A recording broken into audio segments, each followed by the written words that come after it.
ನಮಸ್ಕಾರ ವೀಕ್ಷಕರೇ, ಶ್ರೀಮಂತಿಕೆ ಬರೋ ಮುನ್ನ ಸಿಗುವ ಸೂಚನೆಗಳು ಭಾಗ 2 ವಿಡಿಯೋಗೆ ಸ್ವಾಗತ. ನಿಮಗೂ ಕೂಡ ಈ ವಿಡಿಯೋ ಸಂಪೂರ್ಣವಾಗಿ ಇಷ್ಟವಾಗಿದೆ ವಿಡಿಯೋಗೆ ಒಂದು ಲೈಕ್ ಮಾಡಿ ವೀಕ್ಷಕರೇ.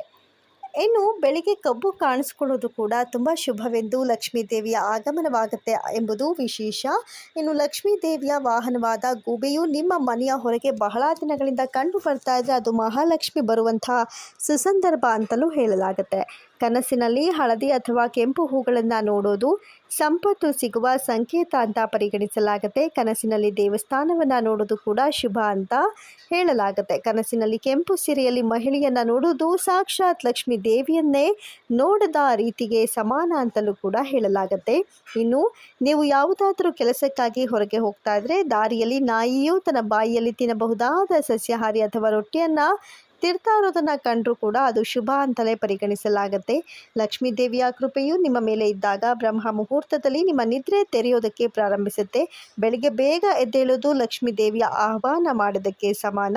ಮೋಡಗಳು ದೂರವಾಗಲು ಪ್ರಾರಂಭಿಸುತ್ತವೆ, ಅಂದರೆ ನೀವು ಮೋಡನ ನೋಡಿದ್ರೆ ಅದು ದೂರವಾದಂಥ ಸಂದರ್ಭದಲ್ಲೂ ಕೂಡ ನಿಮಗೆ ಅದು ಪಾಸಿಟಿವ್ ಎನರ್ಜಿಯನ್ನು ಕೊಡುತ್ತೆ. ಇನ್ನು ನಿಮ್ಮ ಕನಸಿನಲ್ಲಿ ಗಿಳಿ ಏನಾದರೂ ಕಂಡು ಬಂದರೆ ಅದು ಕೂಡ ನಿಮಗೆ ತುಂಬಾ ಪಾಸಿಟಿವ್ ವೈಬ್ಸ್ನ ತಂದು ಕೊಡುತ್ತೆ ಎಂಬುದೇ ಅರ್ಥವಾಗಿರುತ್ತೆ. ಇನ್ನು ನಿಮ್ಮ ಕನಸಿನಲ್ಲಿ ಪೊರಕೆ, ಆನೆ, ನವಿಲು, ಶಂಖ, ಬಾಳೆಹಣ್ಣು, ಹಲ್ಲಿ ಕಂಡು ಬಂದರೆ ದಿಢೀರ್ ಶ್ರೀಮಂತರಾಗುವಂಥ ಕನಸು ನನಸಾಗಲಿದೆ ಎಂದರ್ಥ. ಇನ್ನು ಬೆಳಗ್ಗೆ ಎದ್ದ ತಕ್ಷಣ ಶಂಖದ ಧ್ವನಿ ಕೇಳಿಸೋದನ್ನು ಕೂಡ ನಾನು ಈಗಾಗಲೇ ಹೇಳಿದ್ದೀನಿ.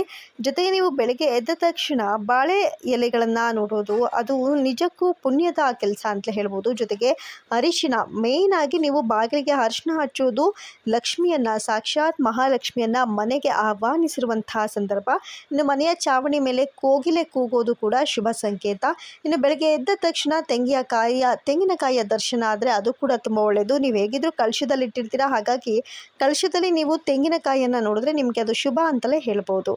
ಧನ್ಯವಾದಗಳು ವೀಕ್ಷಕರೇ. ನಿಮಗೆ ಈ ವಿಡಿಯೋ ಇಷ್ಟವಾಗಿದ್ದರೆ ಇನ್ನೂ ಅನೇಕ ಈ ರೀತಿಯಾದಂಥ ವಿಡಿಯೋಗೆ ನಮ್ಮ ಚಾನಲನ್ನು ಸಬ್ಸ್ಕ್ರೈಬ್ ಮಾಡ್ಕೊಳ್ಳಿ. ಧನ್ಯವಾದ.